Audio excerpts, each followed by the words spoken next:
अब आप देख सकते हैं विद्युत मोटर हमने बनाई है और ये लगातार देखिए स्वयं घूम रही है। तो विद्युत मोटर का सिद्धांत हमें रटने की जरूरत नहीं है। तो आप देख सकते हैं मैंने जैसे ही इसे हटाया चुंबक को और ये हमारी कुंडली घूमनी बंद हो गई। दिख रहा है बच्चों आपको? Yes sir. तो ये हुआ क्या? तो जब हम किसी कुंडली को चुंबकीय क्षेत्र में रखते हैं, किस में रखते हैं? चुंबकीय क्षेत्र में। देखो चुंबकीय क्षेत्र में रखते हैं और इसमें क्या विद्युत धारा प्रवाहित करते हैं। और मैंने यहाँ पे विद्युत धारा सेल के द्वारा प्रवाहित करी है, जो हमारा सेल मिलता है घड़ी वाला। Yes sir. तो किसी कुंडली को चुंबकीय क्षेत्र में रखकर जब हम उस पर विद्युत धारा प्रवाहित करते हैं तो कुंडली क्या करने लगती है? घूमने लगती है। क्योंकि उस पर क्या काम करने लगता है? बलयून। और ये बलयून कैसे काम करता है? फ्लेमिंग के बाएं हाथ के नियम से। फ्लेमिंग के बाएं हाथ के नियम से। तो देखिए कैसे काम करता है। देखिए ये आप विद्युत मोटर को देख सकते हैं। ये हमारे क्या है? चुंबक है, नॉर्थ और साउथ, नॉर्थ और साउथ। और ये देखिए कुंडली जो बनाई है हमने आयताकार बनाई है यहाँ पर। और इस आयताकार कुंडली के सिरे को, एक सिरे को ये हमारे विभक्त वलय हैं जो किसके बने होते हैं? पीतल के। ये इनसे जुड़े हुए हैं, यानी विभक्त वलय भी इनके आर्मेचर भी बोलते हैं, कुंडली के साथ घूमेंगे। और यहाँ पे देखिए दो ब्रश आपको दिखाई दे रहा है और इस ब्रश के माध्यम से देखो बैटरी का ये प्लस सिरा और ये माइनस सिरा। और आप विद्युत धारा जानते हैं किधर से इलेक्ट्रॉन बहते हैं? माइनस से प्लस की तरफ। तो विद्युत धारा उसके अपोजिट विपरीत दिशा में बहती है, यानी प्लस से माइनस। तो प्लस से देखिए विद्युत धारा बह रही है। ये विद्युत धारा बहते हुए वापस यहाँ पे आ जाएगी, दूसरे से आएगी। अब विद्युत धारा तो बह रही है ऐसे। अच्छा, फ्लेमिंग ने बताया कि जब किसी कुंडली को चुंबकीय क्षेत्र में रखकर विद्युत धारा प्रवाहित करते हैं तो क्या होता है? उसके अंदर एक बलमयुक्त काम करता है। तो देखिए ये क्या है? हमारी धारा बह रही है। तो ये क्या है? तो देखिए चुंबकीय क्षेत्र इधर लगने लगा और बल कहाँ काम कर रहा है? ऊपर।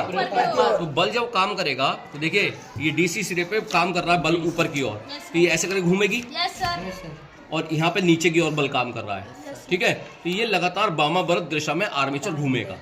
लेकिन ये एक बार घूमेगा तो ये विभक्त वलय जो होते हैं ये जब पलट के आते हैं, देखो अर्धवृत्त तक आ रहे हैं और बीच में देखो गैप दे रखा है।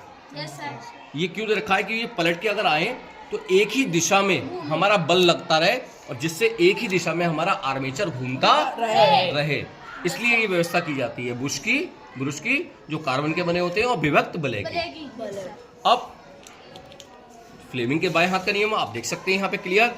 ये अंगूठा जो होता है वो किसको दर्शाता है? बल को। ये और ये धारा की दिशा को दर्शाता है। और विद्युत मोटर का सिद्धांत क्या है? जब किसी आयताकार कुंडली को या कुंडली को आर्मेचर को चुंबकीय क्षेत्र में रखकर उसमें धारा प्रवाहित की जाती है तो कुंडली पर बल कार्य करता है जो उसे लगातार घुमाता है। इस तरह मोटर में दी गई विद्युत ऊर्जा किसमें बदल जाती है? यांत्रिक ऊर्जा में। भाई यांत्रिक ऊर्जा में तो बदली तभी तो घूम रहा है वो। दिख रहा है आपको? और इस प्रकार से विद्युत मोटर का सिद्धांत है। अब आपको हम दिखाएंगे कि विद्युत मोटर का सिद्धांत जो है, विद्युत मोटर है कहाँ काम करता है? पंखे में काम करता है। ये मोटर तो हर जगह लगी होती है ना, विभिन्न प्रकार की जितनी भी हमारे मशीनें उसमें लगी होती हैं। तो आपको एक एग्जाम्पल के रूप में हम दिखाते हैं। ये आप देख सकते हैं यहाँ पे मोटर काम कर रही है। ये तो देखिए मोटर ने क्या करा, दिखाइए। तो इस मोटर के अंदर डीसी मोटर जो है इसके अंदर भी वही होगा, कुंडली होगी, चुंबक होंगी और इसके अंदर बैटरी के द्वारा जब हमने विद्युत धारा प्रवाहित करी तो कुंडली घूम रही होगी।